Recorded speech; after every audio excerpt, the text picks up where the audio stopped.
and it's lights out, and we're racing in the sprint here in Le Mans. Fabio Quartararo tries to get that factory Yamaha away from pole position. Frankie Morbidelli's gone all the way to the back of the field, not quite sure what happened to the VR46 Ducati rider.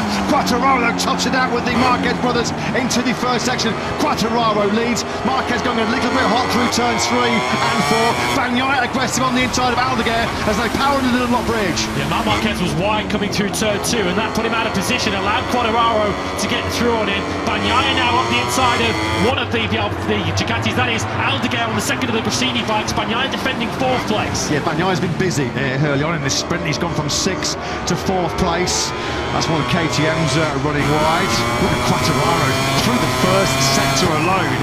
He gapped Marc Marquez by 6/10 of a second. He's taken another 10.5 out of Marc in sector 2. Just listen to the noise. It's a cauldron atmosphere as Quartararo streaks away at the front of this sprint. Meanwhile, the KTMs are all battling each other. Acosta, Viñales and Binder, 7th, 8th and 9th. Here they are on screen. Viñales has not had a good start, having started on the middle of the second row. He went backwards. He's now got 2 other KTMs for company.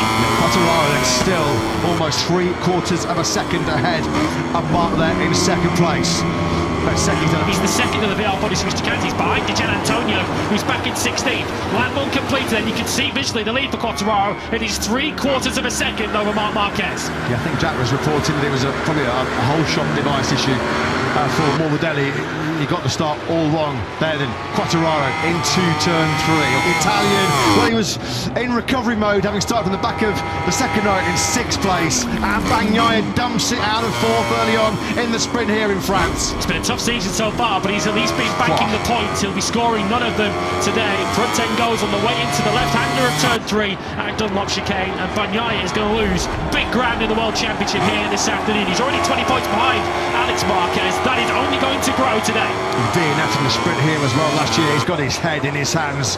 He knows when he's not letting Marc get away here in second place, is he? He also did a 1:30.7, a 73 on that last lap. He was over a second clear of Aldeguer in 4th. Subject to any crashes, these already look like the medal positions. They've been able to break clear of Aldeguer. You can hear the crowd once again as they head into that sort of amphitheatre of Garage Vert. And Quartararo leads Marc Marquez.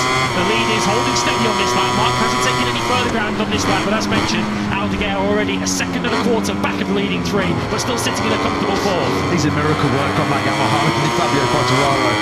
He's putting that motorcycle into places it really shouldn't be, up against this super strong line of Ducatis. He comes now through S-Blur, Quartararo into Shimano Berth on lap 4 of 13. Quartararo's got it all on here, hasn't he, to hang on to this sprint lead. What we do know though about Quartararo is he's an absolute demon on the brakes, so he's not going to be an easy rider to overtake, as Brad Binder has now gone down. That looks like at the Shimano Berth S's, so after a really strong start which brought him into the points, Brad Binder is now down. That promotes Sarko up to the GP25 to his natural attacking style on the front end, and well, it's going from bad to worse here this weekend as Bagnaia's sprint came to a premature end when he was 4th on lap 2. Well, Quartararo was waxing lyrical about this new Yamaha engine at the Rentese. He's giving him an extra couple of kilometres an hour. He's going to need them here, as you saw the head shaking on Marc Marquez's Ducati. He now has a look on the inside into Quartararo, into the Dunlop chicane. Quartararo sees it coming and tries to take it back on the exit, and that's exactly what he's going to do. Side by side, Quartararo versus Marquez. This is what we want to see. This is what the crowd are loving. They are on their feet. They are roaring themselves hoarse here. They're almost... Rings is just struggling for late pace. His last lap was a low 1:32. That allowed the Gian Antonio to sweep up into 8th place by the second of the factory Yamahas. Well, they're on their feet, and they're going to give Fabio Quartararo some raucous reception, because they know how hard it is in one day MotoGP to take the fight to the Ducatis. He fought a great fight, but he's going to come up just short, it looks like. Here was... Well, that's Acosta, Viñales rather, isn't it? Charging into the Shimano Berth section as he tried to harass Acosta. But into the final sector we go.